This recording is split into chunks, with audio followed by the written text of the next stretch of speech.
So with that being said, dear family, without any further delay, let's bring to this rostrum a brother who's going to give us our kutbah, if you will, for the last meeting of this year. He is a hard-working soldier. He is a man that is driven by the love of Islam, the love of his teacher, the Honorable Minister Louis Farrakhan, the most Honorable Elijah Muhammad, and of course, if he loved those two, he has to love Master Fard Muhammad. I bring to you our brother, student minister Rodney Muhammad. Let's bring him on with applause. Salaam alaikum.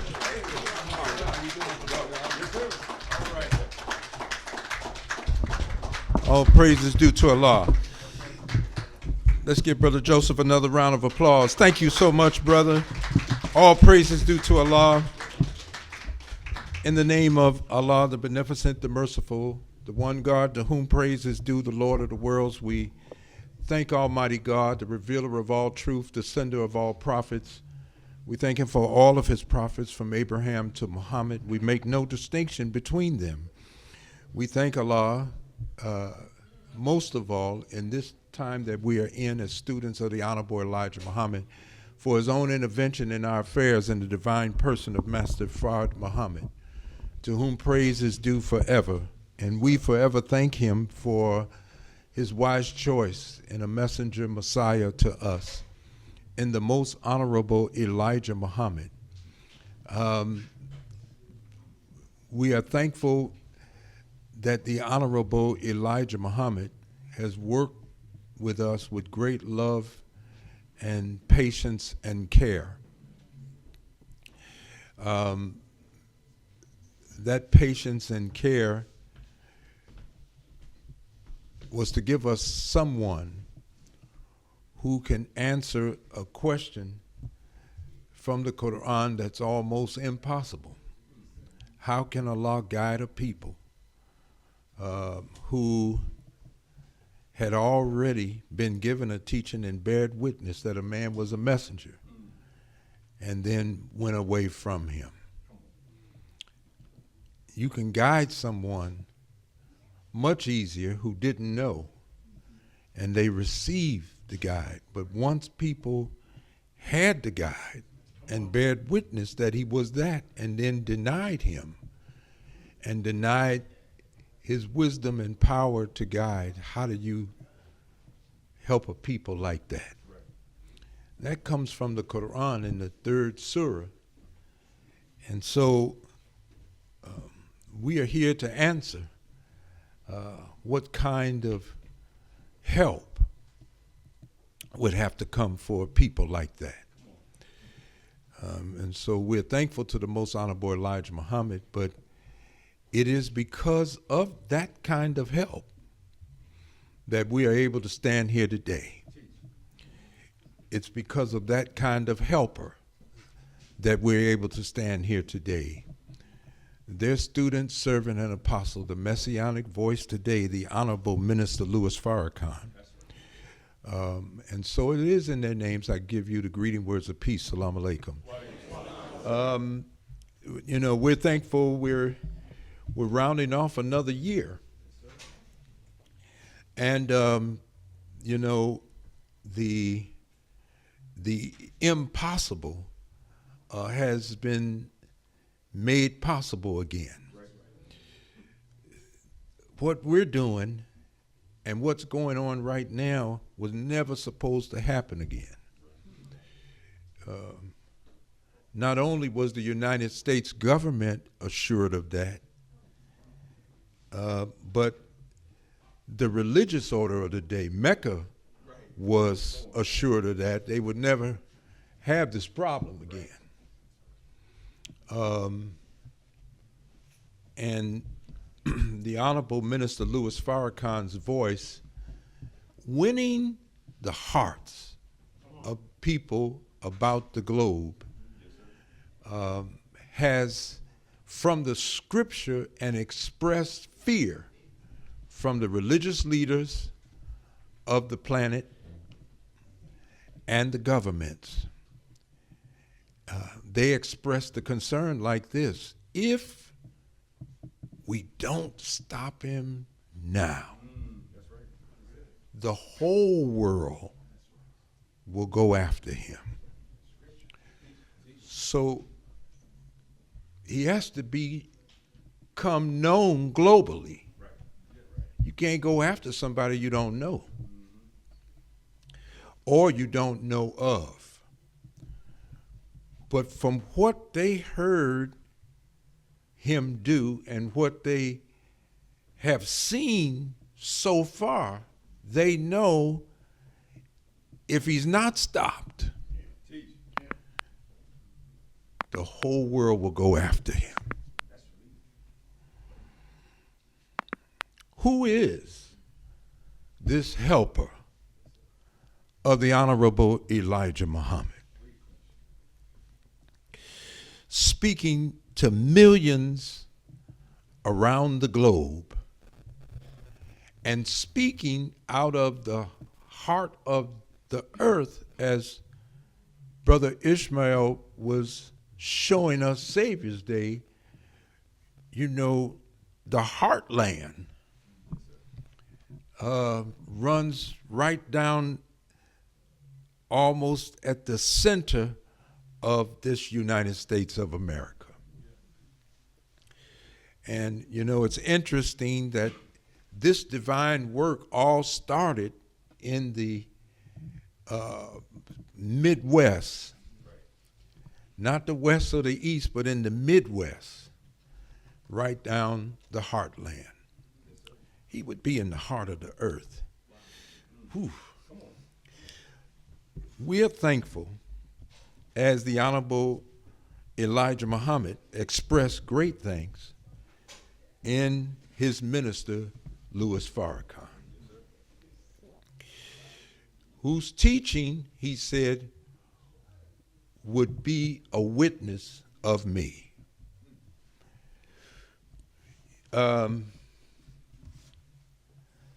So I thought today we would just revisit the Honorable Louis Farrakhan's outlook on his help to the man that God revealed himself to and raised. The minister said, if a man is to be a helper to another man, the question becomes, what kind of help does he need?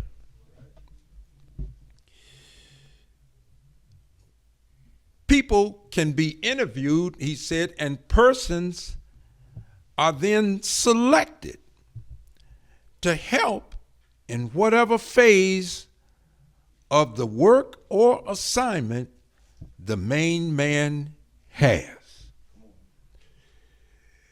The Honorable Elijah Muhammad, he said, like Moses, desired a helper. The desire was in him from the time he started his mission. When you go into scripture and you see Moses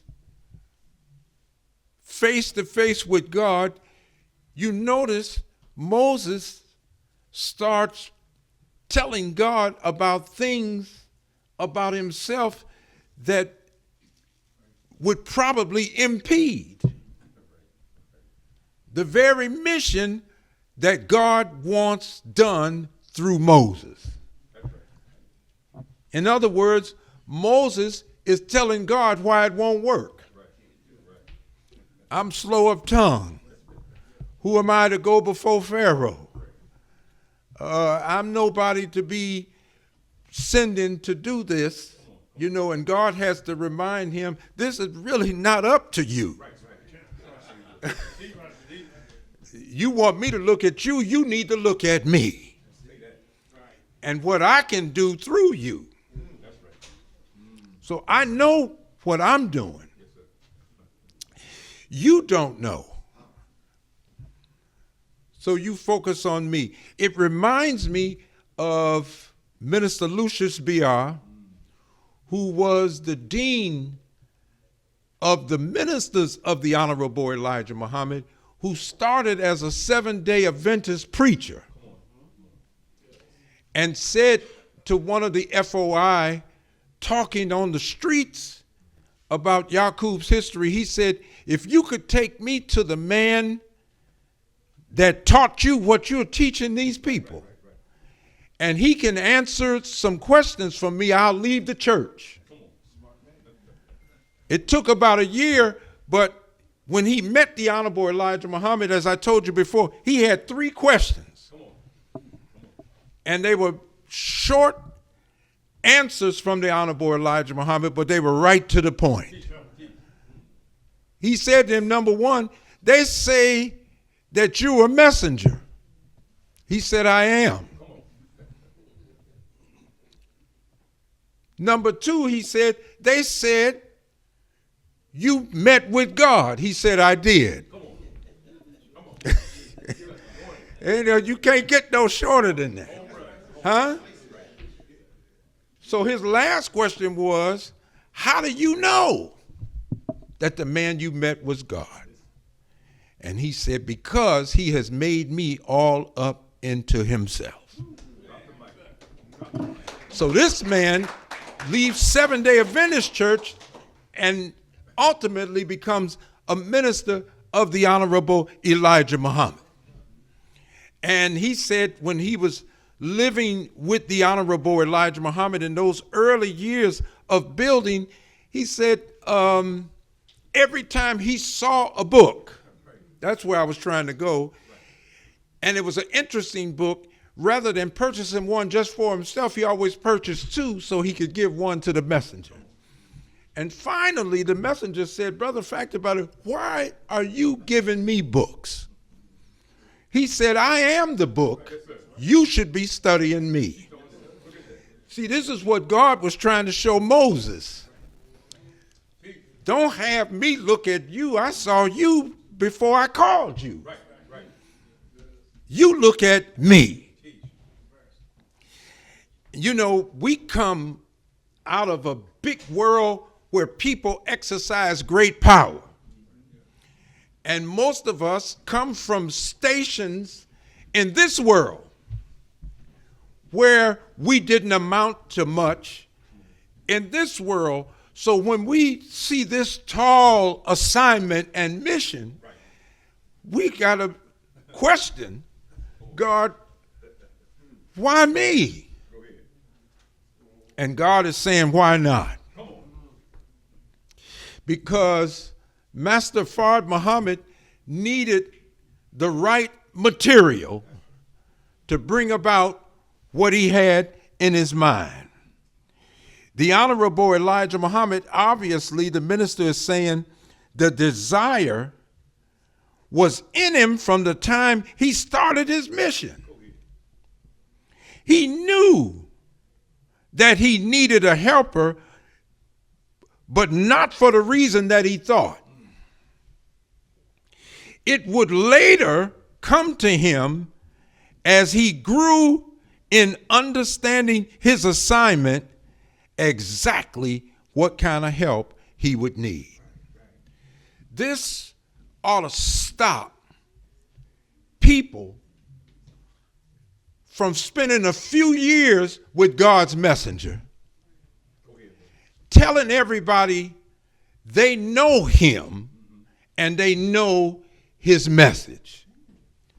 Here is a man still trying to understand who he is in the light of God. How the hell do you know? You spent a few years with him and you know everything about him. And he's still working on learning more about himself from the lens of God, who in the Quran says, I alone I'm the seer. You got eyes, but I'm the seer. You can't see, and I can't see beyond my perception, and that's going to weigh heavily on how much do I really understand what I see. So anyway, the minister is saying that the Honorable Elijah Muhammad knew that he needed a helper. And it would come to him as years went by, he knew, or he he didn't just come to know, he grew into an understanding of his assignment. You don't grow, you won't reach that level of understanding. So he knew exactly what kind of help he would need. So now, to go back to the question that the Honorable Minister Louis Farrakhan says, if I'm going to help a man, what kind of help does he need? Because see, what we'll do, we'll look at a work that was given to a man that he could only do by the guidance of the God that gave him that work, and we'll tell him what he ought to do. And we're not even guided. So the minister is showing himself to be the right kind of helper. You got to find out what kind of help does he need. You know, Brother Jabril gave us an example of a man who went over with the architect what kind of house he wants. Then he goes away and he come back. You done built decks, fountains, and everything. He didn't ask for that. You put in another man's work what you think ought to be in it. Because you don't respect him enough to find out what he wants in it. Look,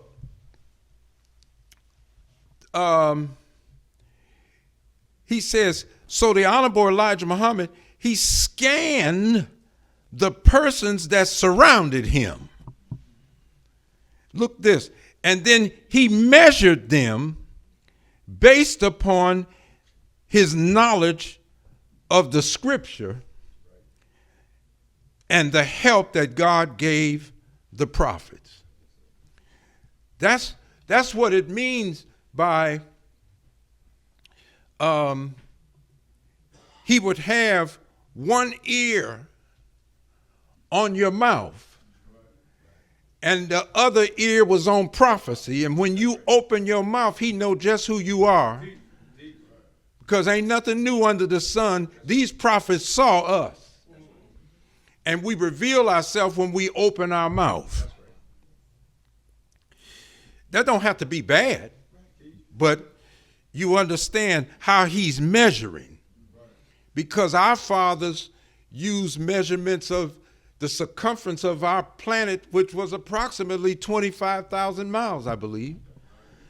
But with the imaginary lines of longitude and latitude, see, when we open our mouth and the way we act, it begins to show the longitude of our thoughts and actions.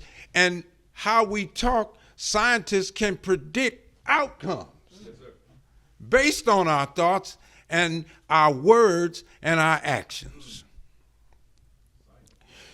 That's why you can pinpoint something. All they got to do is give you the longitude and the latitude. So when you have a man before you that's a helper that God is feeding, one of the reasons that the Honorable Elijah Muhammad said of his helper, when you hear him, listen to him. Because what you'll be listening to is what God is feeding his mind. And if you don't believe God is feeding his mind, why do you go around telling people that there's two backing him up? How can God back him up and not feed his mind what his mind is going to need to do the work that God wanted in the first place? So he's scanning people that are surrounding him, and he's measuring them based on this knowledge. So look how he looks in the scripture, and Moses is looking for a helper. He said, "My Lord, expand my breast for me, and ease my affair for me, and loose the knot from my tongue, that they may understand my word and give me an aider then from my family." So the minister said, now Moses ask God for a helper, the first thing he says is, expand my breast for me and ease my affair and loosen the knot in my tongue that they may understand my words. Make him to bear my burden. A lot of people like to be in high places, but they don't want the burden of being there.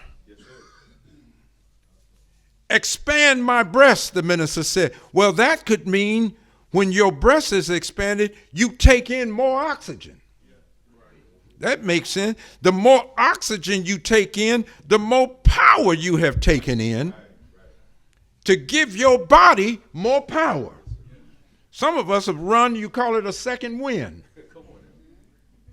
But you take it in because in the oxygen that comes in, we're releasing the carbon dioxide, right? Yes, that lets you know fire is in the atmosphere because carbon is present when you exhale. You burn some paper, you'll see a carbon ring around there at the fire. And so the Honorable Elijah Muhammad taught us fire is in the atmosphere. 78% is nitrogen, it's just cooling the fire. See, the people ruling over us, he's called a man of fire. He got water with fire in it. It's called alcohol. Huh? That's fire water. Is that what the Native American call it? Right. He's got tobacco, a weed you light up and smoke. So he's got fireweed. And then he's got the firearm. In which case, there's not one black gun manufacturer on the planet. And for years, we lived under laws where a black man wasn't allowed to have a gun. We got plenty of them now. He tells God in the Quran, in his defiance of God, I'm made of fire. So he's a man of fire. He has a government agency of fire, ATF, alcohol, tobacco, and firearms. He's a man of fire. He wants to control fire. Is that something? Anybody got alcohol? Malcolm used to say, that's a government seal you breaking. Every time you get ready to take a drink. It's really a government seal you tearing open on a cigarette package. I used to tell when I would meet with Lynn Abraham, she was the district attorney, I said, you know, I should call the federal government in here because the Koreans and the Arabs, everybody was selling loosies. Right. They said a pack of cigarettes costs too much, so you break it open and sell the individual cigarettes. I said, but when they sell the individual cigarette, they have to break a seal, and that's a government seal. That's right. It's not supposed to be broken. The only one supposed to break that package is the one that paid for the package. So it's really, I said it's a federal offense. Because she was telling me, well, Minister, everybody does it in the city. I said, yeah, but we should call the federal government in to intercede. Right. Anyway, they want control of firearms, and they can trace them. See, they got serial numbers on there. My point is they're trying to keep up with fire. When you live in fire, in the atmosphere, if you rub somebody the wrong way, see, they get fired off, and the people go off on each other. Even when you get the distress of getting fired from the job. Look at the term. We're dismissing you, you're fired. The president we got now, he used to love to say that. You're fired. Now you're upset. So you go drink some fire water. Now you're fired up. And you're ready to get a firearm. White folks, Cedric the Entertainer said, white folks hope. I hope nobody starts nothing today. But see, black folks get a firearm. I'm not hoping. I wish somebody would start.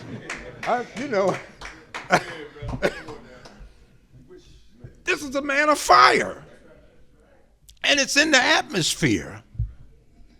And it's in our relations with each other. Look how many people die every year now just from road rage.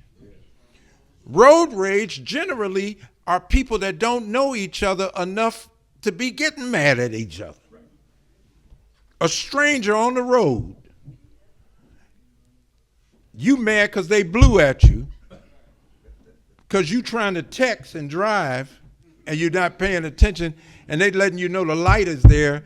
So you angry now and you get a firearm and you shooting at somebody. So anyway, oxygen. The minister said, the breast expanded, you can take in more oxygen. For the energy of life is in the oxygen we breathe into ourselves. So this also goes for the spiritual world.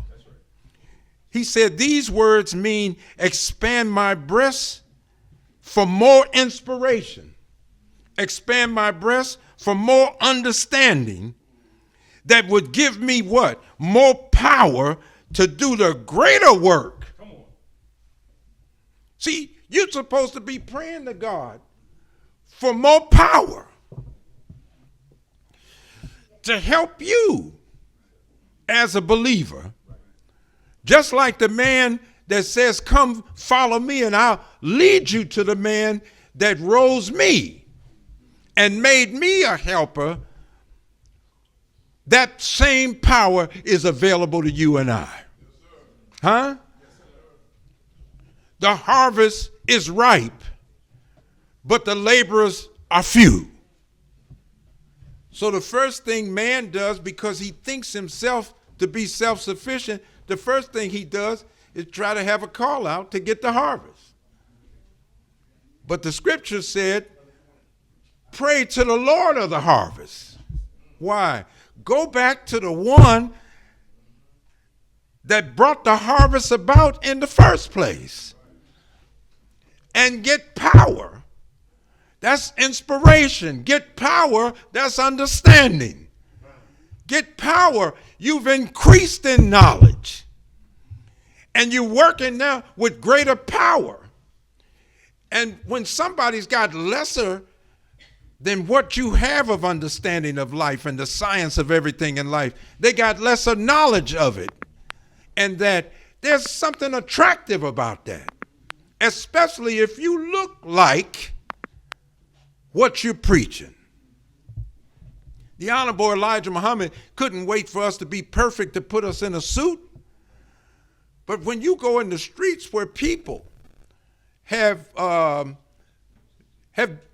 embraced the spirit of defeat, and we have a picture like that in the nation, it shows a man all beat down because body language follows your thought patterns, right? And so because if you thinking like that, the cells are constantly circulating through the body. Every 8 minutes and 20 seconds, there's been a complete circuit through the body. So the cells in the body are picking up the energy of the dominant thoughts. And if you're negative, you know, if your self-esteem is shot, I mean, they want us like this.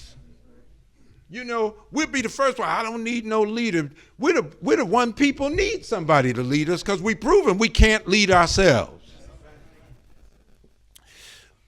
But as this person is down, as they get that word of life coming from someone who's magnetized now, because the father of this world was playing with steel, and the periodic table shows the same thing was in both pieces of steel. So it wasn't that one piece of steel had something in it that the other piece of steel didn't. It was a matter of the arrangement of the molecules. One piece of steel, the molecules were still random, chaotic. You know, when you live chaotic, you come out of the house and you don't even know what you're going to get into that day. Somebody asks you what you're into, you just shrug your shoulders. I don't know. Just go out and see what we can get into. Huh? I used to live like that. You just go out. There's no real plan or nothing. But an organized person is not really coming out of the house till they know what they're going to do. And when you know what you're going to do, it kind of tells you where you need to go so you can bring that thing about. So when the molecules are lined up and organized, it magnetizes the piece of steel, unlike the other piece, and it can draw it. So the way the Honorable Elijah Muhammad teaches us, trains us, and dressed us was to be unalike. Because the father of this world didn't make that law, he discovered it. And when you're unalike, it has a magnetic draw. You know, a lot of times brothers say, well, why don't y'all join us? We want to go on the street and pull the young men and take them out of the crazy, chaotic lifestyle that makes them end up shooting and killing. And really, I understand it. But many times when I go out, people are dressed, they look the same as the hoodlum life in the subculture that they're trying to correct. You got to talk their language. Well, talking their language is good because it's the language of the dead. But you need to be bringing life. You know, there's an object here. I was sitting in a meeting when John Street was mayor, and a brother said, look, we have these parties, and sometimes we have 300, 400 out at the club. If we could have somebody come in, he was telling the mayor, and take 5-10 minutes and talk to the people because we got them gathered in one place, it would be good. This man from the church said, man, Minister Rodney, I know you're not down with that, somebody walking in a club. And I said, 2,000 years ago, Matthew threw a party. The tax collector and Jesus went to the party. And they criticized Jesus for going to the party. I said, but the people who criticize him, you don't even know who they are. But the man that threw a party wrote a book about Jesus. And we're reading about him 2,000 years later. He went to the party, but he didn't go to the party. He went to the party with a purpose. And that's what the man was trying to offer us, a platform to go in there. He didn't want somebody to come in the party. He wanted somebody to come in with the purpose that we had to reach many of these people who very well might be involved in something before the night is over, even. So you really have to understand your assignment. Or else, and that takes expanding your breasts. Because you come in like Jesus took his disciples and he narrowed them down. Don't even talk to these people. Don't go to these folks with them. Just deal here. But that wasn't the sum total of the mission. That's what we want to understand. So the minister is saying, I'm taking in more inspiration and I'm taking in more understanding, because understanding encourages you to do something that you might have done only because you were told not to do it. You were told to do something, and you may be doing it just because you were told to do it, but God doesn't want to leave you there. Obeying it is good, but that's not good enough for God.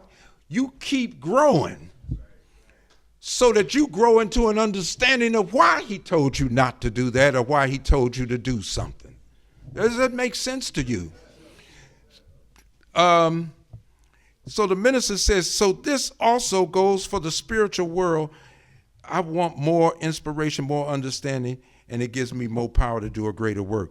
Again, he says, since the breast cavity has in it the lungs and the heart, then he's asking God to grant him a broader compassion, broader sensitivity, even a greater love from the expanded breast for an expanded mission.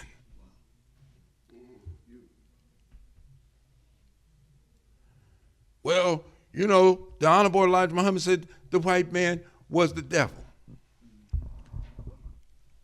When you have a restricted understanding of something and you act on it, then you'll wonder why a bad result comes from you acting on a restricted understanding.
understanding of something, it's because the God has to first bring us out. I'm going to show you what the minister said, that we were taught like babies because we had to start somewhere. And I remember years ago, there was some people that understood about turning in or presenting 4 devils. And they just counting 4 white folks, not knowing that the first devil is ignorance. See, we should present ignorance on the altar. I'm going to start being a reader. I'm going to start studying. I'm going to start learning. You know, and a lot of things follow ignorance, but the chief devil is ignorant. A misunderstanding of the nation, they think we feel the white man is our greatest enemy, but ignorance is our greatest enemy. And the more we wipe out ignorance, I'm going to show you where the minister talks about the greater the knowledge we're receiving, the less and less white people are a menace to you. That doesn't mean he doesn't want to be, but he's losing the power to do that because of our consciousness being increased. So look at this. He wants me to have more sensitivity, a greater love coming from the expanded breast for an expanding mission. So the Honorable Elijah Muhammad has an expanded assignment. He has an assignment in America, just like Moses had to go to the caves and hillsides of Europe, and there was another mission that he had inside of Egypt. The Honorable Elijah Muhammad, the minister said, had an assignment in America, and he has an assignment in the Caribbean. And he has an assignment that covers the whole of the children of both the first and the second Adam. So his breast has to be expanded so he can fit the requirement. You can't work at a level where you have no understanding. Does that make sense? You won't know what you're doing, but more important, you won't know why you're doing it. The Honorable Elijah Muhammad said once, there's nothing that I come to present to the world or to the public where I'm not at the root of it. I know it from its origin. So look what the minister says. Well, it takes time to expand your breast. See? And when you're impatient with yourself, with myself, then I can see where I want to be in my development, but I got to give myself time to open up to a better understanding of what. And when you're not impatient, when you're impatient with yourself, you're not patient with yourself, you leave marriages. When you're not patient with yourself, you leave organizations, the minister said. When you're not patient with yourself, you give up on many things. You got a lot of people, by Thursday, they're going to be making a New Year's resolution. And what they're going to find out before January 31st, they can't even give themselves a command and follow through on it. So the minister goes on, it takes time to open you up to the depth of understanding of your mission. He said that he had come to fully understand the last aspects of his mission. Look at this, at the time he was to leave. So there are things all the way up to the time the Honorable Elijah Muhammad departed from us, that he didn't understand that he was just coming into the understanding of at the time of his departure. Even though the scripture says he was given 30 nights plus 10 for 40 nights. Once this was completed, look at this, the minister said, he then calls his helper. And he says to his helper, take my place among the people and follow not the way of the mischief maker. Take my place among the people and follow not the way of the mischief maker. The minister said, so the helper is not to look exactly like the person that he's helping. Well, see, he ain't doing what the messenger did and everything. He said the helper, he's helping in the expanded version of the mission. He said the mission was the master's, and that was the man that preceded him, and he laid the foundation for him. So if a man has you as his helper and he lays the foundation for you, your job as a helper is not to go and lay a foundation that he's already laid. Are you following now?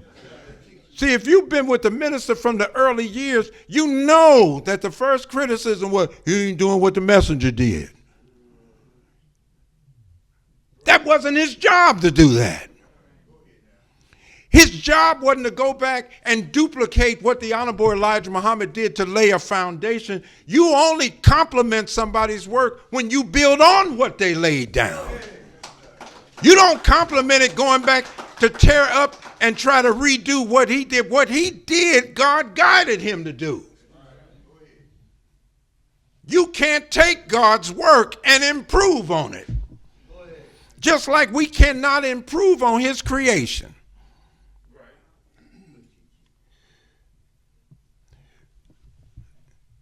When the master leaves with his fully developed understanding of the depth and the breadth of his mission, now he can go guide the servant who works in the expanded aspects of the mission to help him in the expanded way. Thus, his work complements the initial work that was done by the master. See, to help a man, such as the man that we're under the leadership of, if you're trying to really get an understanding of what he's doing, he's laying it out right here. He has no intention of leaving the master.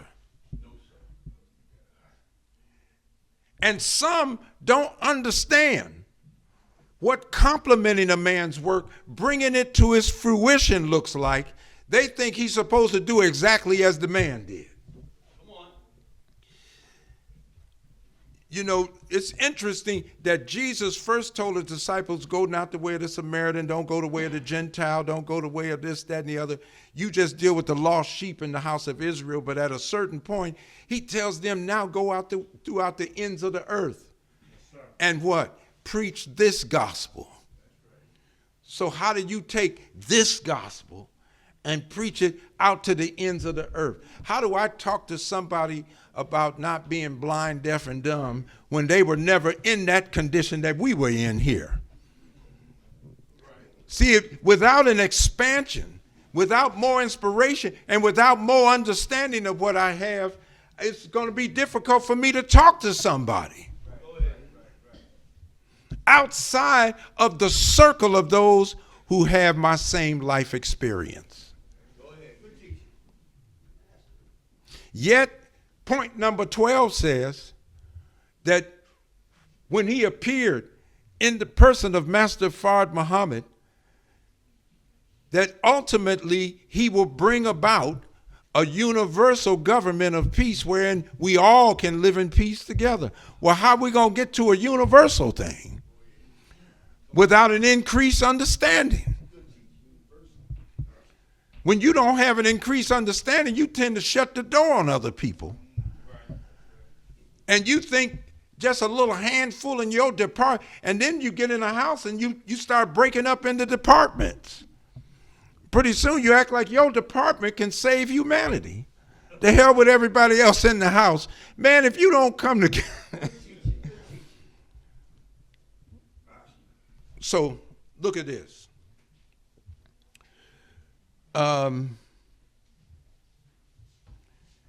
He don't look exactly like him in the expanded version of the mission. So when the master leaves, he's guiding his servant. And that's what the minister said. He's guiding me from where he is. I'm not on my own. What did the minister tell us after he spoke the last time? That God had told him to be quiet. So people don't hear him speaking on large platforms anymore. You know,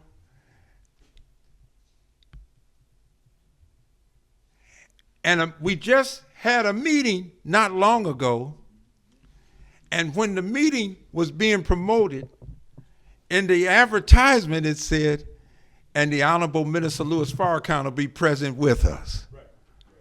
And man, people came out by the droves all over the country, and God help us, but you know, some people were looking to see if he was still alive. Because we're talking like, no, God has told him to be quiet. So I just tell people he's not speaking right now and that. But some people act like we hide, maybe he's dead and we hiding it. No, but he showed up.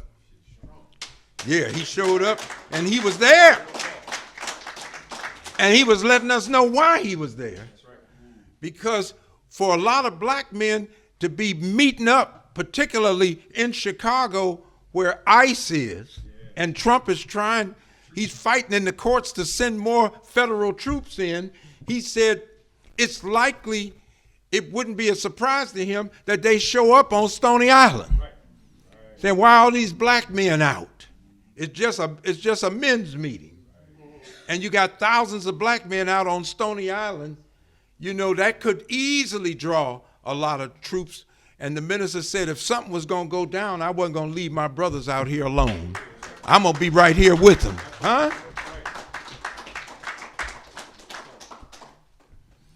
So, what was the foundation that the master laid? Because, see, that's the first work. You know, the first work of Moses was to go to the caves and hillsides of Europe. What kind of work was that? Because Yaqub's children had a weak germ and a propensity to contract disease. The Honorable Elijah Muhammad said, we went to work on the gene of a rat, a gene of a cat, and a gene of a dog to make a creature that would produce, he said, I was reading the Honorable Elijah Muhammad said, it would have to produce a superior poison to keep these people alive from what they would contract. The pig. So you can't use white folks as an excuse to keep eating the swine's flesh, talking about ain't nothing happening to them. Because if you keep eating it, something is already happening to you and to me. It's not even to be a food.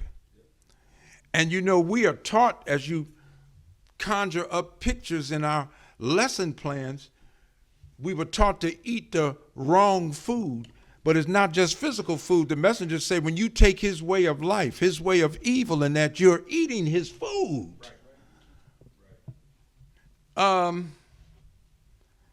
So part of the first work here in America the minister said, let's look at the quality of persons with whom the master first dealt with. And he asked the question, what was our condition? He says, what was their condition? We were totally in the dark. So we were so much in the dark that if somebody called you the nigger word, pardon me, but the way we do it now, it's even more than when Dick Gregory played with it. Because a white man came into him in the South, and he went in one of those restaurants he wasn't supposed to be in. He ordered some chicken. And he said, boy, whatever you do to that chicken, that's what we're going to do to you. And you know Dick Gregory, so he picked it up and kissed it.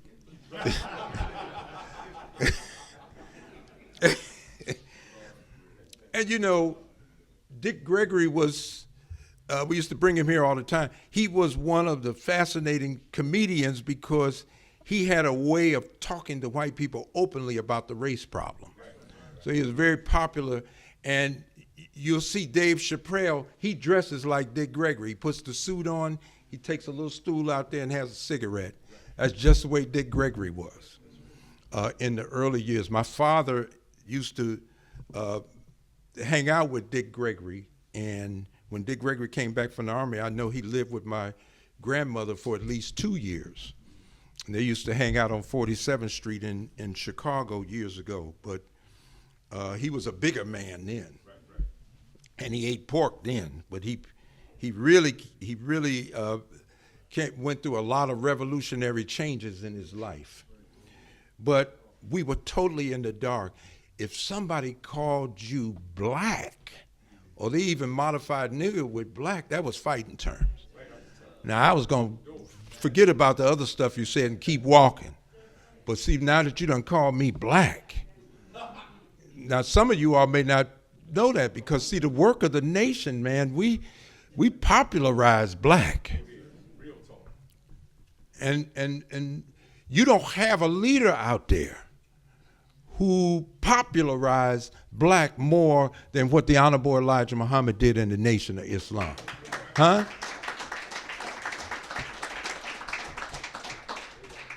Black power. I mean, we start associating black with power. Black is beautiful, right?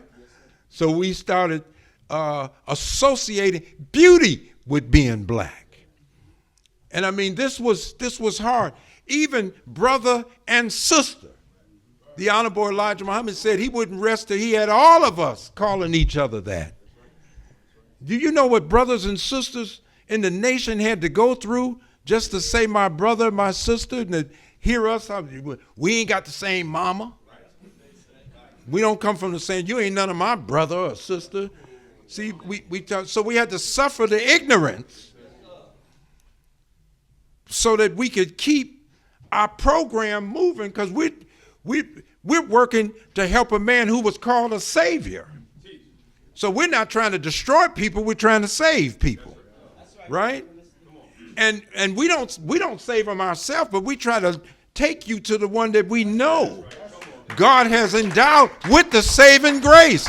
We're even trying to save people today. So look what the minister said. He said, we were totally in the dark. They were a very ignorant people. Master Fard Muhammad, to whom praise is due forever, taught them a language that was the way you teach babies. He said, you teach babies using words that conjure up pictures. He said, the picture is not the truth, but the truth is contained in the picture.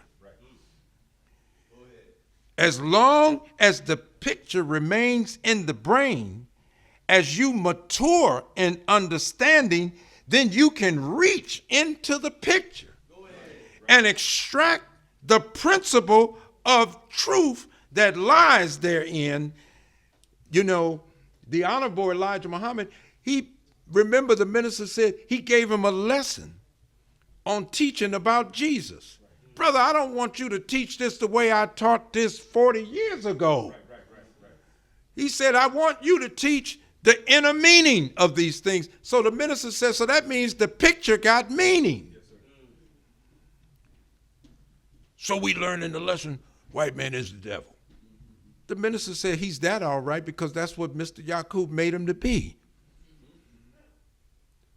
But if you stay in the class and your breast is expanding, you'll learn that any human being that's intelligent and immoral is a devil in human form. Because devil made by Mr. Yaqub was a slanderer, right? And an accuser. So when you talk about why did we run Yaqub and his made devil, you said because they started making trouble. What did they do? Telling lies. So we know lying starts trouble. Then it says, and then they accused the righteous people, causing them to fight and kill one another. So he lied and he accused. That's what a slanderer does. A slanderer lies on you, and then they come around and accuse you. That's why Malcolm said he'll lie on you and crack you in the head even though you didn't commit a crime, then he'll accuse you of a crime. They said, well, you beat this boy pretty bad. What did he do? Assault and battery. And the officer ain't got a scratch on him. And the man is beaten within an inch of his life. Come on, somebody. So he's acting out. And when the press asked Mr. Muhammad, well, you're calling whites devils. He said, Allah revealed it to me. He didn't say, yeah, I think he's the devil because he did this, that, and the other. He said, Allah revealed it to me. Now all we got to do is, because the Quran says the messenger believes what's been revealed to him from his Lord. And so do the believers. But the minister said, but you have to remember, he's made from the weakness of self. So any human being that is mastered by and becomes a slave to his own weakness becomes a devil in human form. In fact, he said when Master Farrakhan Muhammad came, he found black devils. But he didn't want to hurt our feeling. Right? So he just said, you other than yourself. Yes, sir. That's right. That's right. So this thing is in the brain. And you can pull up from your brain greater understanding. Now, I've told you that what we're dealing with today in the helper of the Honorable Elijah Muhammad, I challenged somebody. We were at Jumar, and I said, what man has the Honorable Minister Louis Farrakhan taught us to wait on? I gave people a little time to think about it. I said, you can't think of one, can you? They said, no, sir. I said, because he didn't tell us to wait on anybody else. We're in the classroom of God. And if you're in the classroom of God, what kind of God would that be that he teaches you in his classroom and you got to wait on somebody else to come teach you? This is it. This man is here to teach us in a way that you never need another teacher to come to you again. Huh? That's what makes our own reading and study imperative. Look at what the minister says when Brother Jabril asked him, well, how do these gaps come about? He said, whenever a leader is chosen by Allah, he's chosen oftentimes thousands of years before he comes to birth.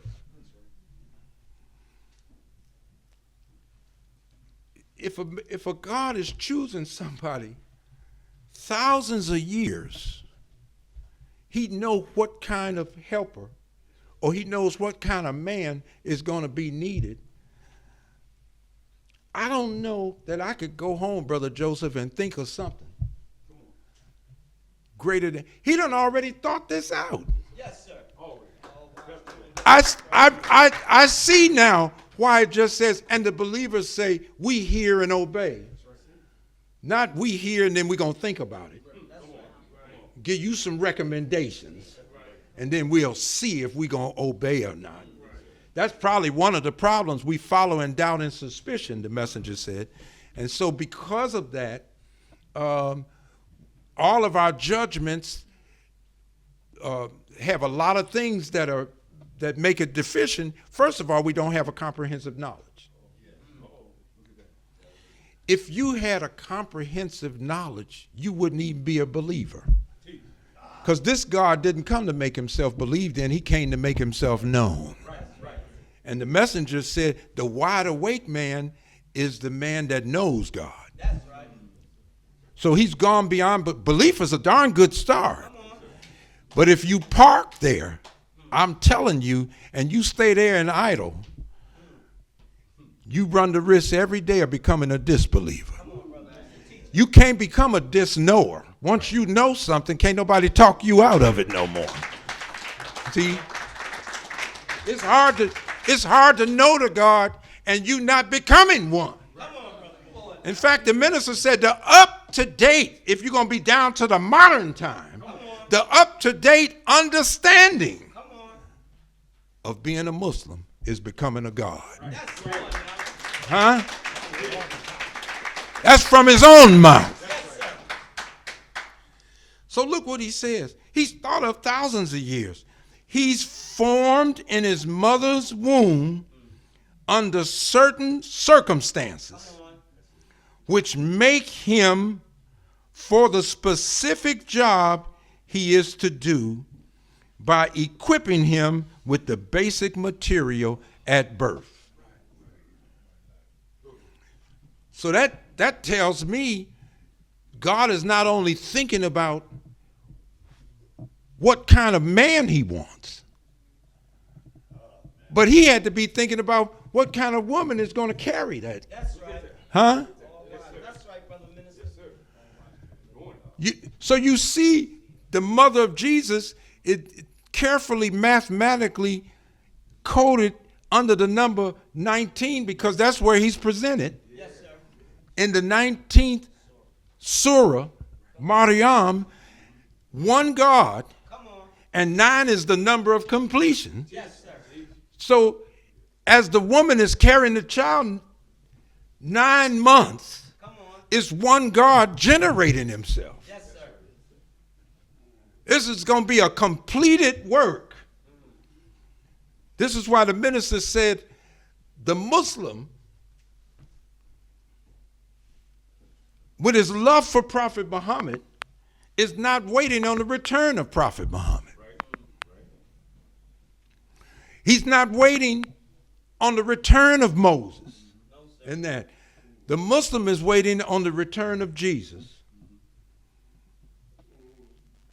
And Jesus will be with the Mahdi, according to the Hadith, right?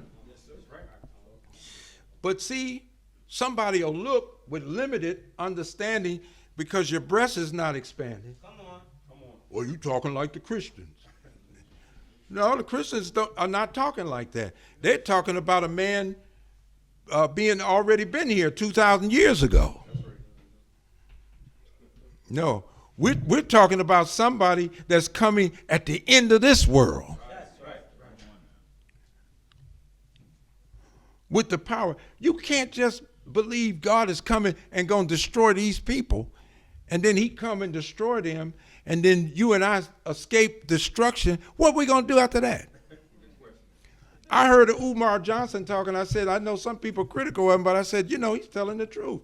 He said, if black people were left to themselves based on what they've done to us, he said he gave us 2 days, 48 hours, we'd be in a state of anarchy.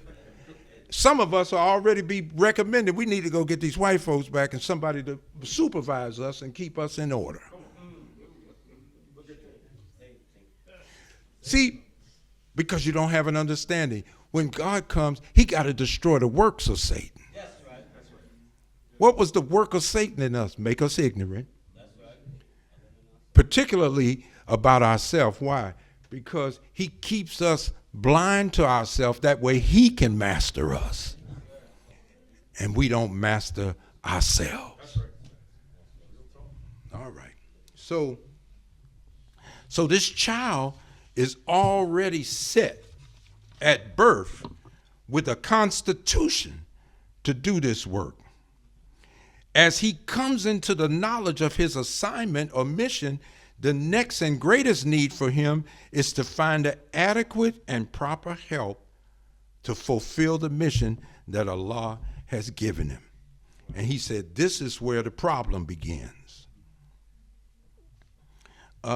First, he has to grow to understand his mission. And as we were taught, the Honorable Elijah Muhammad said it took him 40 years to come to an understanding of his mission.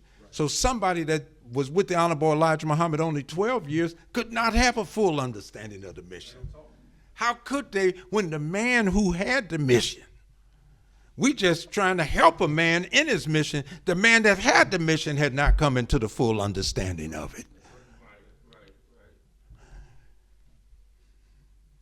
So first he grows to understanding. In the course of his growth, persons come to help him at every stage of his evolution. Some people came to the minister, and I remember we weren't even on Stony Island then. We were in the Final Call building. Right. And the minister didn't know he would end up in this fight with the Jewish world. And he said when he came in the door, there was a part of him that says, well, you know, this part of the fight, he was going to go back out the door. To avoid that at that time, he said, but the door was gone. He came in a door, and he figured he'd go back out the same door that he came in on. But the door was gone. And wasn't nothing there but a wall. And Farrakhan's back was to the wall. And he said, and then the words of the Honorable Elijah Muhammad came up in his brain.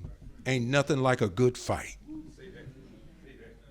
And so we got it on from that day on when they called him a black Hitler. And as the minister had to fight back, there was a lot of fire in the fight.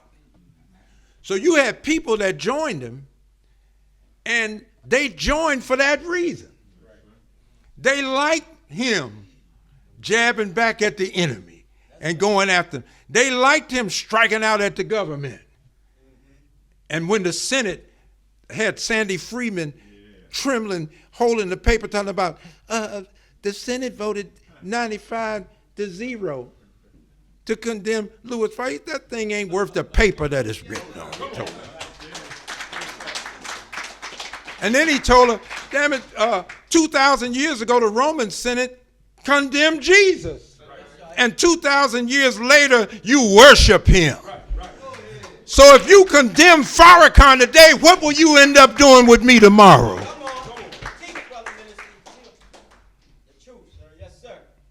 So some people joined that, and that's what they wanted. But the man is evolving. Yes, sir. He's not staying the same. No, sir. So when people didn't see him doing that anymore, then you had a lot of people leave. See, he satisfied something in them. That's right. But now the demand for their own growth is on the line, and they're ready to go. Right. See, that's why he said that's where the problem begins, trying to get the proper help. As people don't always evolve with the leader, some fall off when the leader is in the seminal stage. Some fall off when he's in the stage of a clot. Some fall when he's embryonic. Some fall off when he's in the fetus-like stage. And some fall off when the leader is a child in understanding. And see, right now we're in the kindergarten of the Honorable Elijah Muhammad's wisdom. The reason it seems so great because we were ignorant at first. It ain't like we were already wise and, hey, he came along and we graduated into something. We weren't wise at all. As he said, We were in the dark and we were ignorant. That's the first word. There are those who think they fully know him and his teachings when they became acquainted with him in the clot stage. However, such people lose sight of him as he evolves. He's evolving because the man that raised him is evolving. That's right. When you're evolving, you don't stay the same. No, sir. When you're evolving, you don't sound the same. Your outlook is different.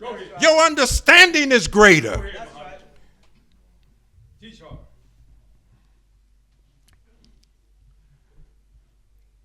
So they think they fully know him and his teaching. And so they teach what they know. But a gap develops. And it widens between them and the leader as he goes through all these different stages. So the minister had put the question of, well, what can prevent this? And he answers it. His help has to evolve with him. All of his help may not necessarily have been formed under the unique circumstances that led to his evolutionary development from before he was actually in physical form, even while that which produced him was being formed. So now he comes into the world constitutionally fit for his mission, but his helpers may or may not have that base.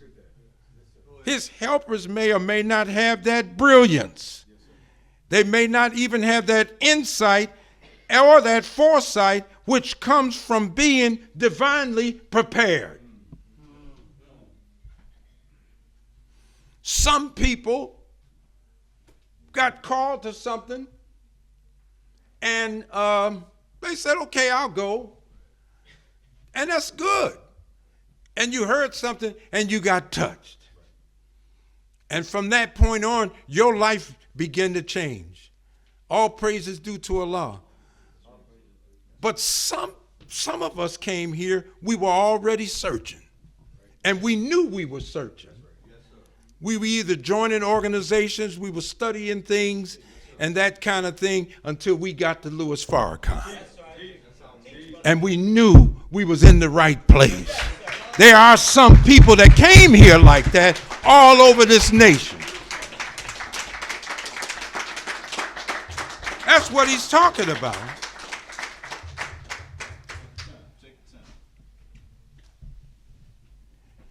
He was searching. He said in his home on the walls, everybody was white that his mother had up of pictures then. But when he went to his uncle's house, somebody black was on the wall. And he said his uncle stood him up in the chair so he could drink in the features of this man, and it was Marcus Garvey. Giving the white man hell. Responsible for the largest mass movement of black people in this country, the history of us here. And then around the time he was 19, someone told him that Allah had come and raised a messenger. And he said he just walked and cried saying, Allah, why didn't you choose me? You know I love my people. And that. See, he was already on a search. And, you know, when your search engines are up, you listening for everything that might lead you to something. And, you know, when you're searching because of the kind of environment, especially young black men, you know, we don't talk about that kind of thing. So that kind of thing just lays dormant and secret in you. But all the time, you're really looking for something more than what the streets is offering. You know, I was on the streets, but the streets wasn't enough. and I carried more than a gun. I loved books. So there were people who were reading and coming from different organizations to the minister as he was going. So the minister said, so his helpers, at best, we come according to our own understanding of the man, our understanding of his mission and the teachings at that moment in time. I saw a lot of people come. I mean, weekly, people were flooding in when the minister helped Reverend Jesse Jackson. We had a black man running for president, and at that time, see, this is long before Barack Obama showed up.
Jesse was a real contender.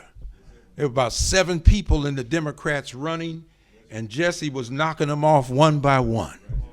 And he had a shoestring budget, and he had come to ask the minister for help. And so the minister went to help Reverend Jackson after consulting with a team of people in the Nation of Islam. And, so people were coming based on that understanding. But you have to remember, just because he was helping Reverend Jackson doesn't mean he was a politician. And it didn't mean the minister trusted in this government. But the minister, like his teacher, was measuring everybody from the scriptures and what God had done with the prophets.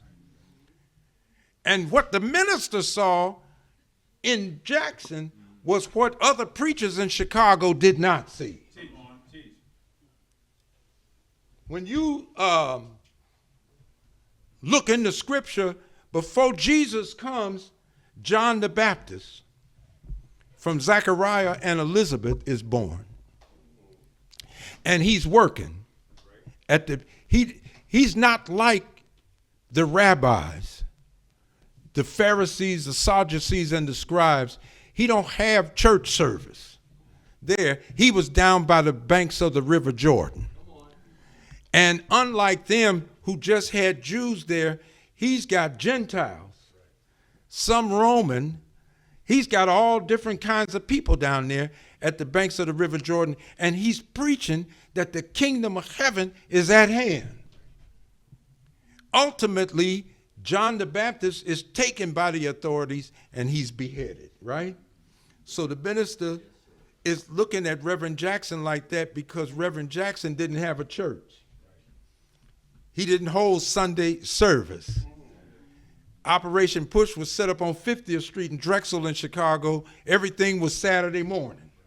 So people that went to church could also go to Operation Push, and I'm telling you, it was jam-packed in there. Lined up even with preachers because they didn't have to preach on Saturday. Sunday was their day. So like John the Baptist, who had Jew, Gentiles, Samaritans and others, Jesse had white, black, he had Mexican, he had different people. Each one of them had a rainbow coalition. That's my point is that.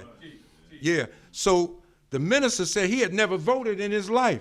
And so we go downtown and the minister registers to vote. Reverend Jackson takes him down there and he said, just like John baptized Jesus, so Jesse baptized me in the muddy waters of this world's politics. And when he did that, man, the Jews were after Jesse, but then that night we were at the Armory, 1984, I'll never forget it, and the Jews were laid out there, reporters and that, and the minister came out to appeal to them because they were trying to terrorize that family. He had no security, even though he was running for president. And so the FOI, at the request of the minister, he didn't order us. He asked us would we help Reverend Jackson and his family, and we got out there to do it. And it embarrassed the Secret Service. It was such an embarrassment to them that they appealed to Reverend Jackson's family to get rid of the FOI and let the Secret Service come in.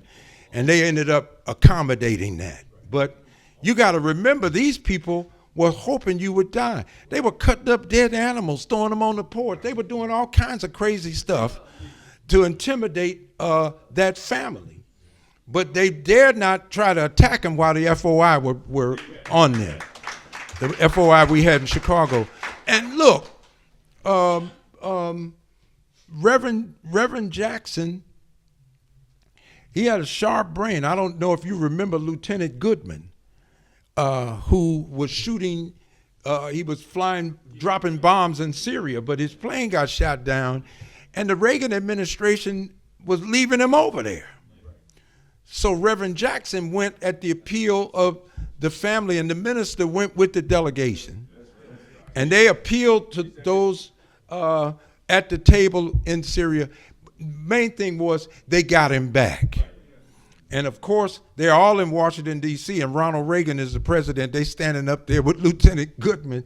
And the father ends up condemning Reverend Jackson later on, as the campaign kept going. But, my thing is people came at that time. It was an exciting period. See, a handful of people always join a mosque or a church, but almost everybody will join a movement. So when you have movement, you have scores of people moving nationally to get in something because they want to do something, and this held a lot of promise. And they called Reverend Jackson and the minister the dynamic duo in the country. And I don't know, we had albums out on that with both of them, and we were selling the albums all over the country. But, all of that time passed us. So now what are you going to do when you don't have, these levels of excitement and stuff going on? So some people misunderstand it. But we're proven today it's not over. That's right. You just came according to your own understanding. So he says they come based on their understanding of the man, understanding of his mission and the teachings at that moment in time when they first encounter him. But as he continues to grow, that's what we have to understand. You don't stay the same in God's classroom. People ask us, well, how y'all saying he's the Messiah now? Or how you saying the Honorable Elijah Muhammad is the exalted Christ now? Through evolution. You don't stay the same. That's right. When you come under God. The reason a lot of people in the world are saying because they're not connected with God. There's lip profession going on in the world. And people have what you call a kindergarten understanding of religion. If we graduated one jot above where we are right now, we'd be in a better condition than we are right now. We're in a world where we'll protest lynching, protest police brutality, protest rapes, protest the bombing of our churches and everything, and go right back in religion. And the last thing you want is somebody to tell you that the man is the devil. So you can see evil, you just can't see the devil.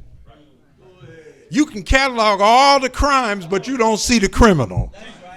See, that's what you call blind. And you need somebody to come. Jesus comes telling John want to know, are you the one or should we look for another? Tell John, the blind have sight today. Tell John, the deaf hear today. Right? Tell John that the leper is cleansed. When you got leprosy and you lose your pigmentation. The minister said we were spiritual lepers. Because, we lost our soul. That's how he could bring us in religion. How you going to be a Christian and a slave at the same time?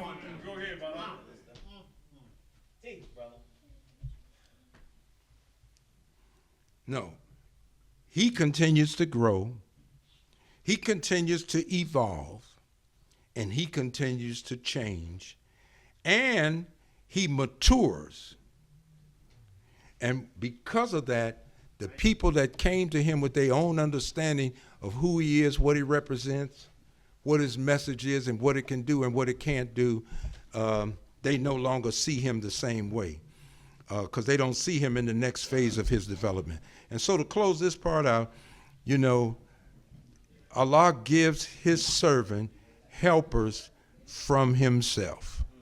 That help is the best help because these people grow along the same lines that he grows. Some people can't grow like he grows. The first time you insulted, you want to bury the people. That's not his way.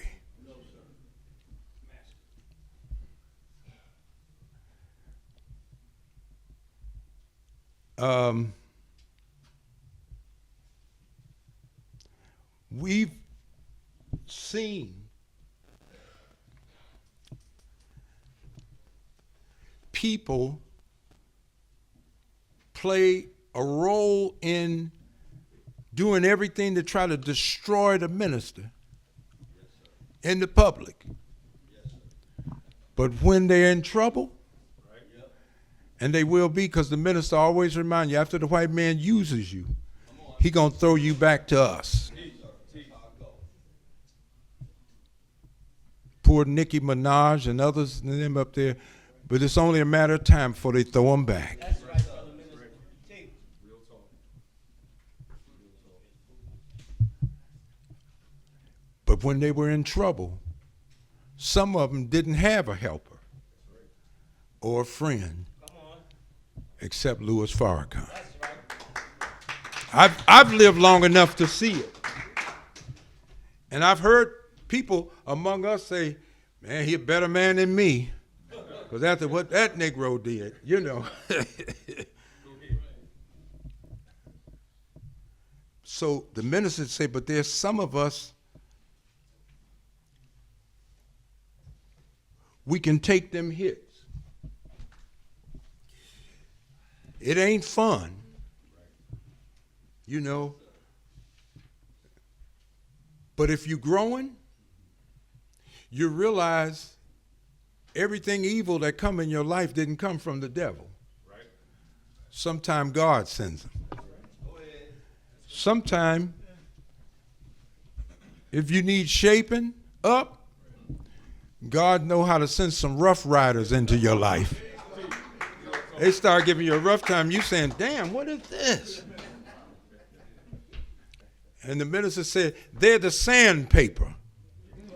And as they rub you the wrong way and irritate you and do all kinds of stuff, they wearing out, but you're shaping up. Right. Ooh, look at that.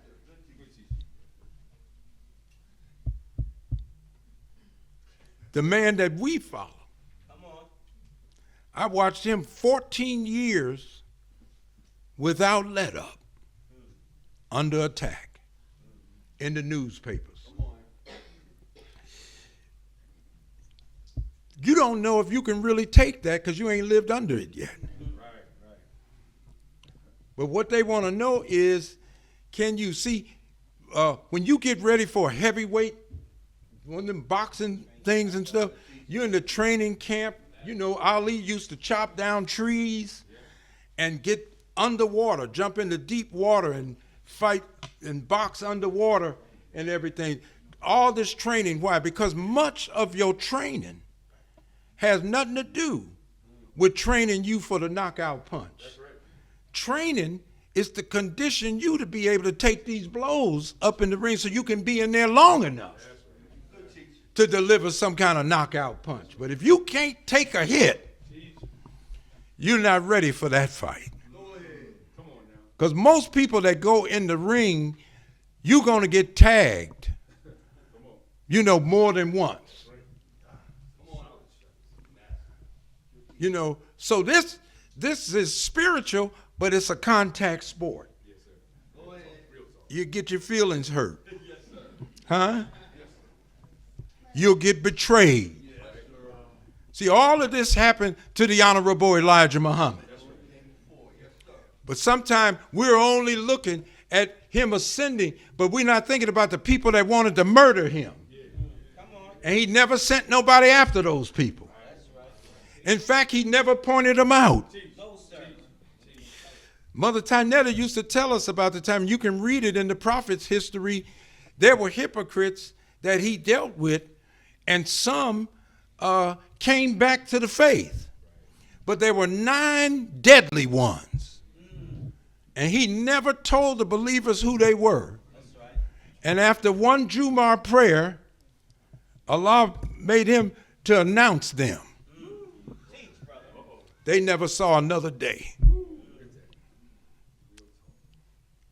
The minister is kind because he know he got some neck breakers. He got all kind of people that are just crush folks that are out to do something to him. So he doesn't expose these people for who and what they really are and the treachery that's afoot.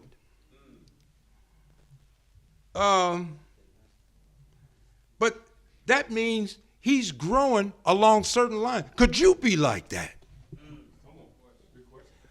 What would you do if you came into power and you knew you had enemies that didn't like you? Are you planning to undermine them and do them in? That's why God don't start us off with a nation. He gonna see how we act in a mosque. And that's a smart God. The last thing we need to be, even though the ministers say think nation, don't think mosque. Why? Because if you don't think nation, you won't know the purpose for a mosque. 6,000 years ago, there was no mosque on the planet. We didn't have a mosque. We didn't have a church. There was no synagogue. There was no need for one. The original people, the messenger said, we knew our nature. We knew our God. We weren't believers. We were knowers. He said, out of our nature and the way we participated in life, it was greater than a prayer. No, once an enemy came to our planet 6,000 years ago, we knew he was going to wipe out the remembrance of a God, so we had to set up houses that we could go into where God's name could be remembered. But the kind of world we had before 6,000 years, we never forgot God. You didn't have to worry about somewhere to bring up the remembrance of him. You knew him every day. In fact, you were like a God. You just weren't the supreme one.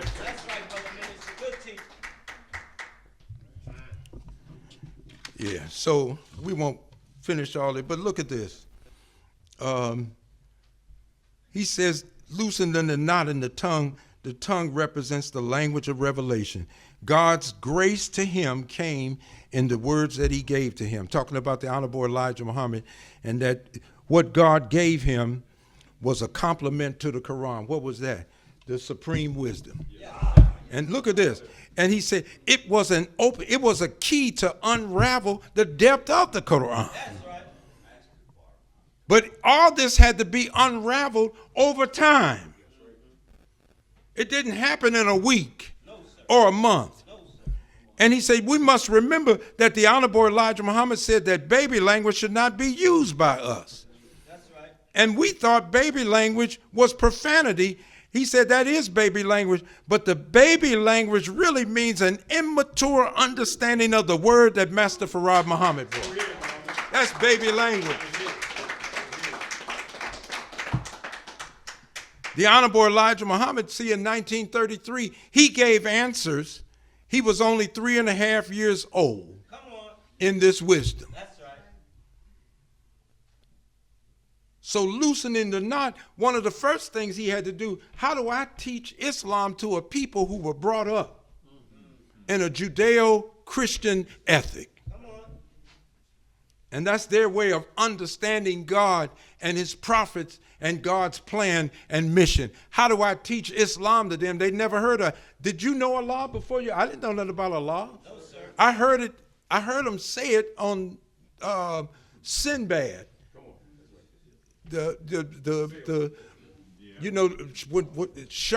Queen Shahrazad wrote the Arabian Nights, and all them stories came out of that.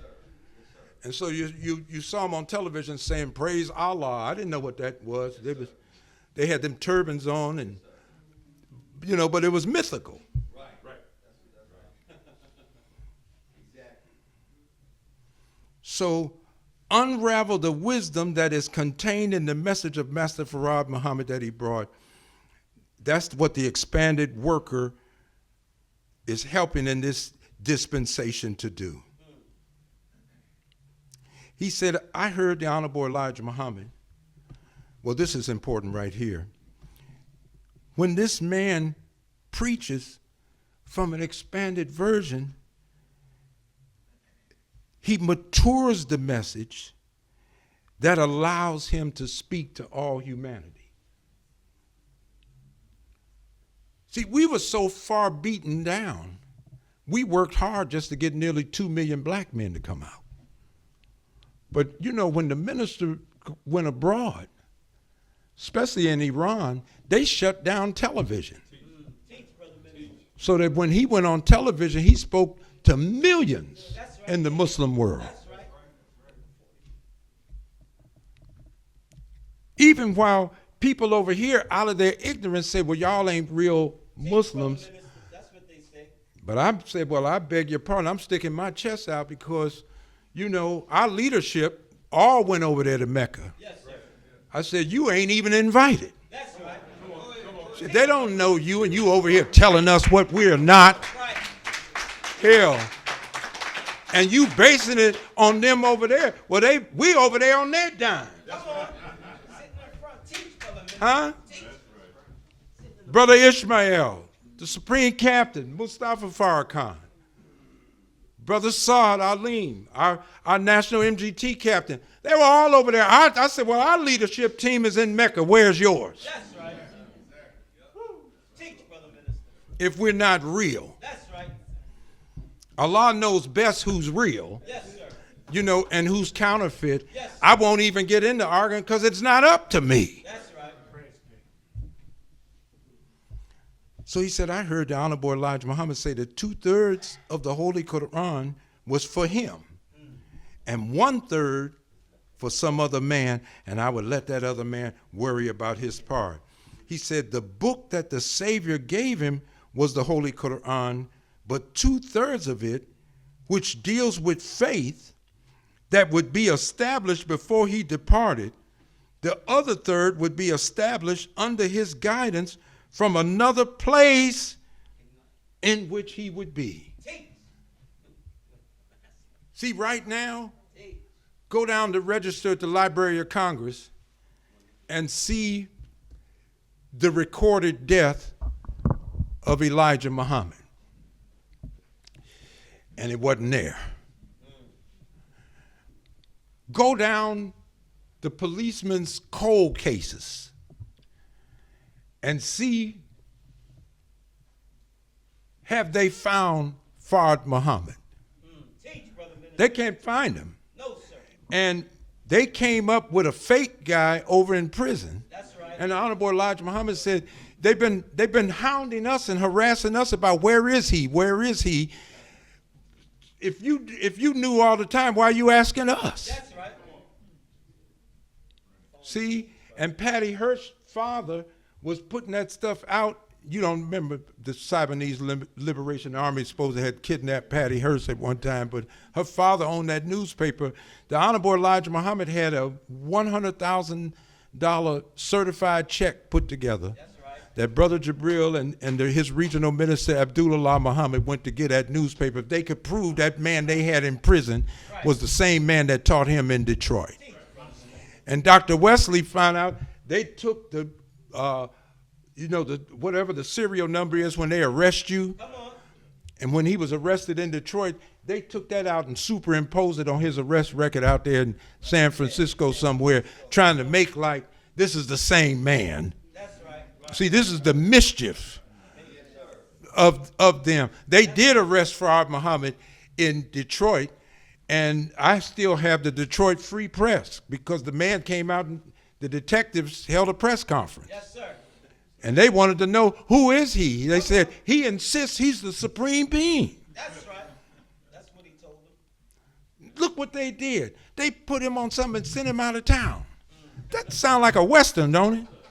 You know, by sundown, get out of town. Well, how can you do that? We don't want you here, and send him someplace else in the United States of America if he's supposed to be a U.S. citizen. So anyway, the Honorable Elijah Muhammad is on the wheel. Yes, sir. Actual fact. He was like a guided missile, he said, because God was off in a secret place guiding him. The Honorable Elijah Muhammad said, it goes like this. So there would be no mistake. God comes and teaches his messenger what he wants him to teach the people. Then he goes away, he said, and then God sends an angel to watch the messenger, to make sure that the messenger teaches the people what God told him he wanted taught. Everybody's under watch. Yes, sir. So he's guiding him from a place. And now as he grows into greater understanding and power of who he is, he's guiding his servant right now. Come on. If the Honorable Minister Louis Farrakhan wasn't under guidance, you know what he would have said? I think I'll be quiet right now. That's not what he said. No, sir. He said he was instructed to be quiet. That's right. So the next question should become, who instructed you?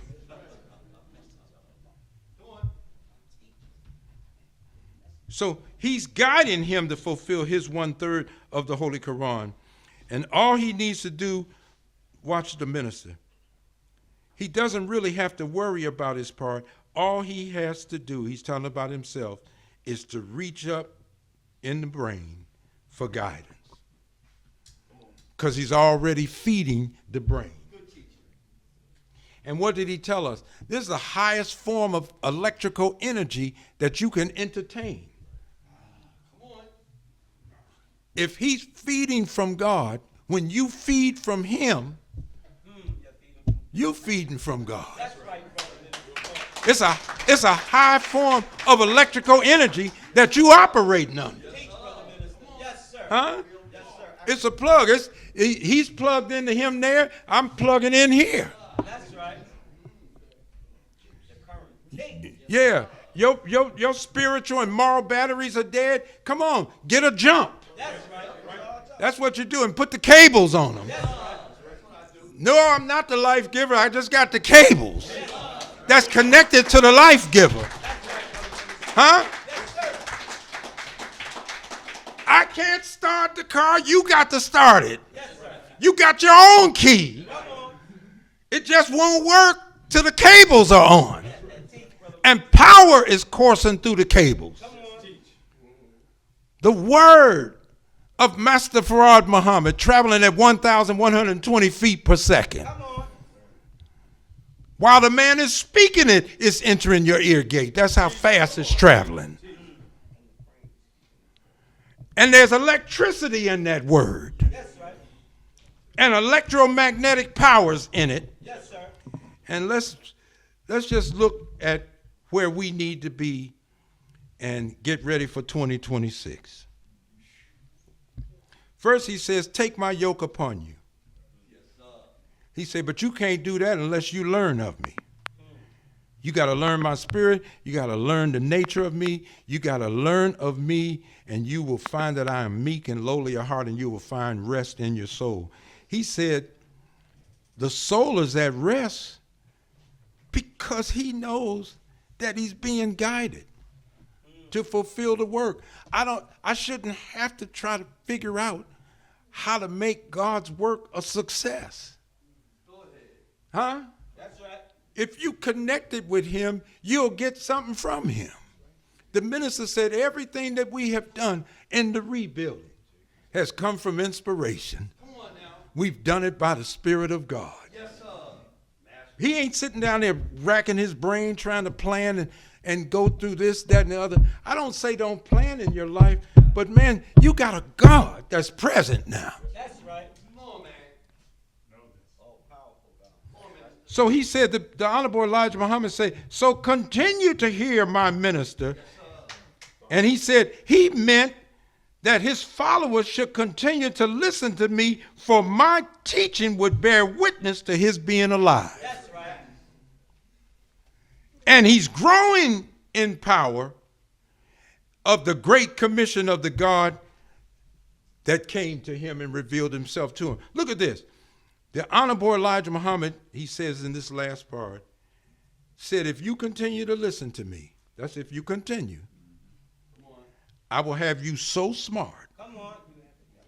you'll have the devil around your little finger and you will not even know that he's present. Teach, brother minister. Right. Now, you read in Lost Found Lesson number 2, he would destroy the devil's world in a day and never become a victim to his civilization. That's right. How you praying to a God like that and you talking like a victim? Come on. Go ahead. Sure, we got to work our way out from where we are, but we shouldn't be talking like victims. Only reason it's taken us so long, we're divided. That's right. Huh? Division slows things up. And the messenger said the other thing that slows us up is envy and jealousy. But that's why we're divided. Oh, man. He said, the minister said, this is what he meant. If you continue to hear my servant, my helper, and grow, you will grow out of the thought that the enemy is any burden to you. Yaqub's grafted man may be a burden to you if you refuse to grow up into the wisdom of God. You cannot grow into the wisdom of God unless you continue to hear Minister Louis Farrakhan, the witness of the Honorable Elijah Muhammad. Thank you for listening as I greet you in peace. Assalamu alaikum.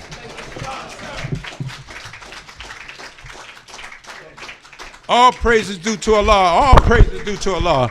Thank you so much. Before we close out, I just want to ask the question. No one's out for their first time, right? Anyone out for their first time? So if you're out for your first time, maybe second time or more, how many of you all feel that what you heard is the truth and good for us as a people? Could I just see by a show of hands? Thank you so much. Thank you so much. All praises due to Allah. If you feel that what you heard today is the truth and good for us as a people, while we're talking, we know God is working. And this work didn't start with a man who was looking for God. This work started with a man who manifested God in his person. So we know that he's still working. And we're trying to be helpers to the chief helper that God has on the planet today.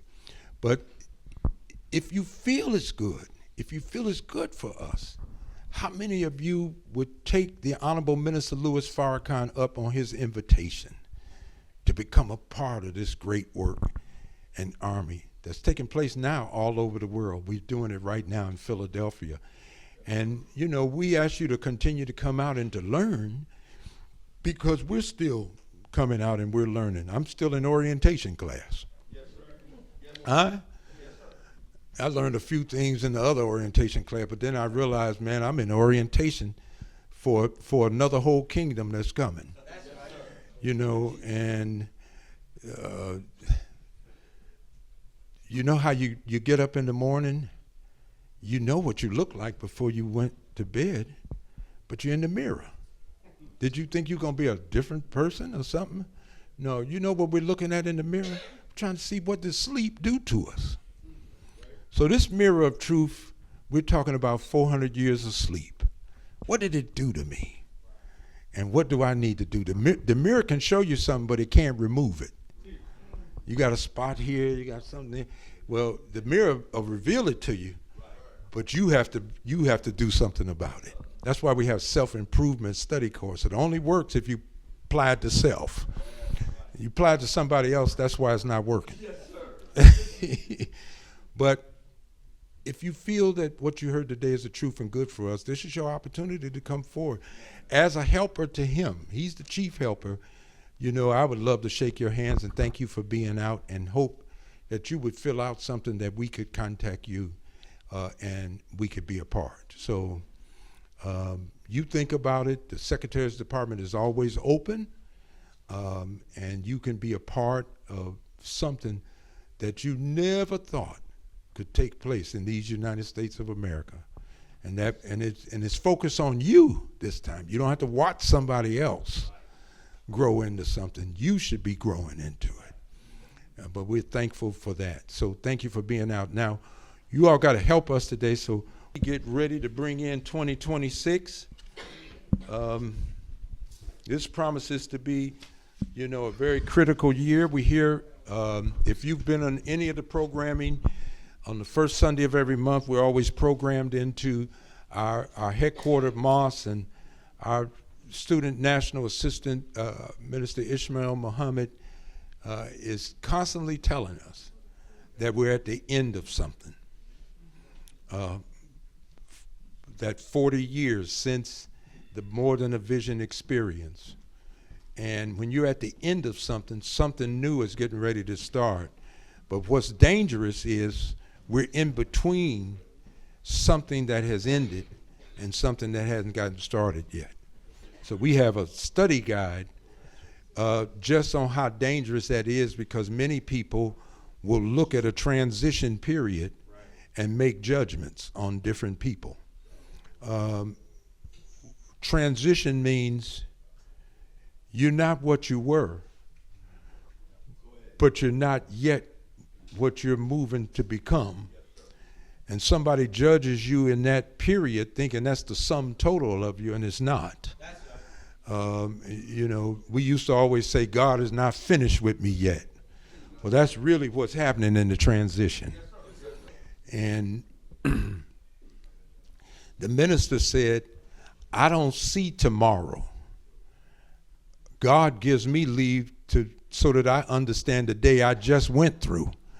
You know, if we review the day we just went through, that'll keep you in a lot of study. That's what it's telling me. But no, we're around trying to predict other people and where they're going to be. We need to be looking at where we just been and what has happened to us. In that movie, The Fly, he went all the way over. You couldn't tell him. You know, this thing works. And he didn't see that thing in him. And he realized it was in him when his appetite changed.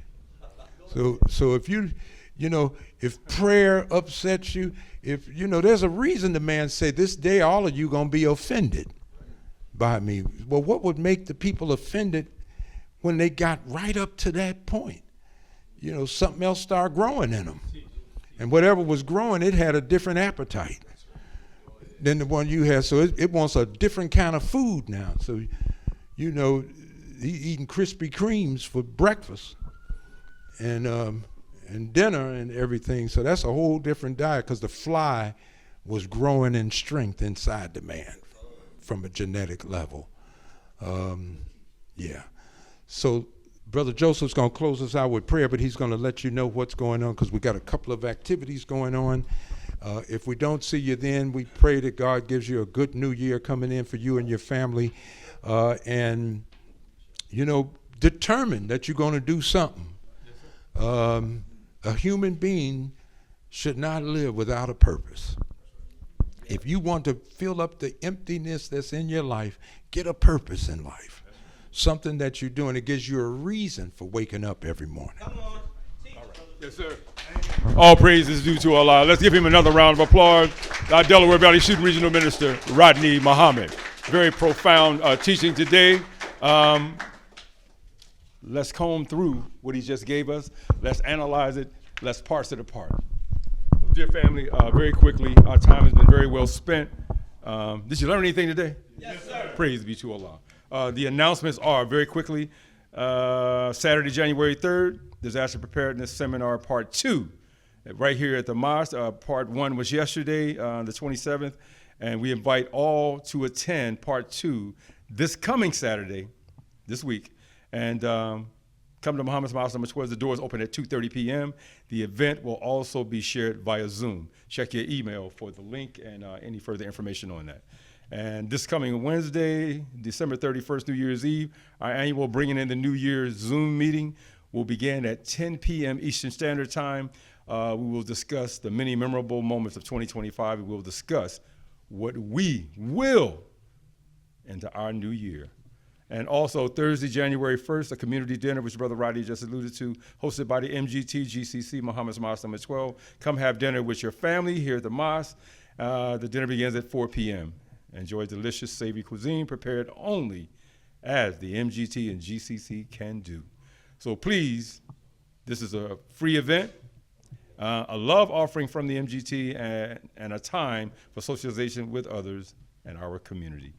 And if you're not receiving correspondence from the mosque, please see the Ministry of Information at the Secretary's table. Give them your information, and you can be abreast of all future events that will be coming down the pike. No dinners today, desserts and beverages available. And before we close out completely with prayer, we have a new ex. Most importantly, all praise is due to Allah. He is our brother Dwayne, but we also know him as Brother Ali. So, brother, could you come forward? We just want the Masa know that we got a new ex in the house. So, Allahu Akbar. Allahu Akbar. Allahu Akbar. Our brother, praise be to Allah. Family, when you look at him, you say, well, he looks like he already in. He is in. This is our brother. All praises due to Allah. Let us embrace our brother, show the love to him. He already know. He already feel at home. But we're going to reinforce it because he's brought before us today so that we can see that in his struggles, he's arrived at the point he's accepted his own and he wants to be himself. So all praises due to Allah. Long live Muhammad. Long live Muhammad. Long live Muhammad. Long live Muhammad. Long live Muhammad. Long live Muhammad. All praises due to Allah. Praise be to Allah. Thank you, Brother Ali. Got his stuff together. He didn't recite it. He's in like Flint, if you heard me. All right, beloved. That being said, let us close with prayer. In a manner in which you most comfortable, follow along silently. In the name of Allah, the Beneficent, the Most Merciful, the one God to whom all praise is due, the Lord of the worlds, the Beneficent, the Most Merciful, Master of the day of judgment in which we now live. Thee alone do we serve, and thee alone do we beseech for aid. O Allah, guide us on the straight path, the path of those upon whom thou hast bestowed favors, not the path of those upon whom thy wrath is brought down, and nor of those who go astray after hearing thy teaching. Say, He, Allah, is one. Allah is He upon whom we all depend. He neither begat nor is He begotten, and there is none like Him. I bear witness that none deserves to be served or worshipped besides Allah, who appeared to us in the personage of Master W. Farrakhan Muhammad. We're eternally grateful to him for giving to us his wise choice in the most honorable Elijah Muhammad. And to the two of them, we thank them for the gift of mercy and guidance in the Honorable Minister Louis Farrakhan. It's in their names we pray. Ameen. Assalamu alaikum.